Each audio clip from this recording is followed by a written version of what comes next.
মালদার রতুয়ার চাঁদমণি 2 নম্বর গ্রাম পঞ্চায়েতে হলদিবাড়ি গ্রামে বোমা বিস্ফোরণের ঘটনায় গ্রেপ্তার তৃণমূলের বুথ সভাপতি সহ 3 সক্রিয় তৃণমূল কর্মী।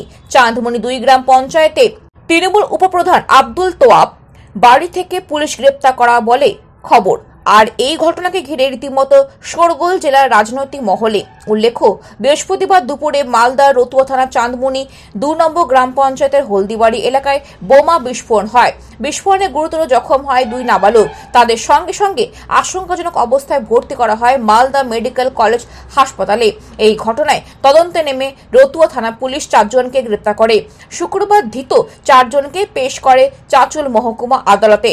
তারপরে ফিরে কিন্তু আমার বুথ প্রেসিডেন্ট কাসিম, মোহাম্মদ কাসিম আমাকে বলে কি দাদা একটু কথা বলবো, উঠেন। আমি উঠে সবেমাত্র বসেছি, তারপরে পরে দেখি সঞ্জীব বাবু এবং রফিকুল বাবু আমার বাড়িতে প্রবেশ করে। আমাকে রফিকুল বাবু বলে আমরা লোকেশনের মারফত আপনার বাড়ি আসলাম। আমি ওনাদের কাছ থেকে কোনো রকমের কোনো কথা শুনতে পারিনি। আমার বাড়ি থেকে 3 জনকে উঠিয়ে নিয়ে গেছে। এরা 3 জন কারা? এর মধ্যে আবুল মোহাম্মদ কাসিম হচ্ছে আমার বুথ প্রেসিডেন্ট, তৃণমূল কংগ্রেসের রানিং বুথ প্রেসিডেন্ট। আর জাকির হচ্ছে একজন আমার নিজস্ব মানে আমার স্ত্রীর মানে মাস্তুত ভাই, আপন।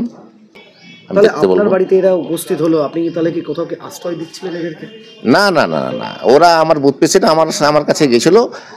ওর নাকি ওই জাবুল বলে একটা ছেলে যে বুথ প্রেসিডেন্টের কাকাতো ভাই, ওকে বাড়ি থেকে নিয়ে গেছিলো। ওনার জন্যই ওরা মানে বলছিল আমাকে কি একটু দেখো তো কেন পুলিশ উঠিয়ে নিয়ে গেল।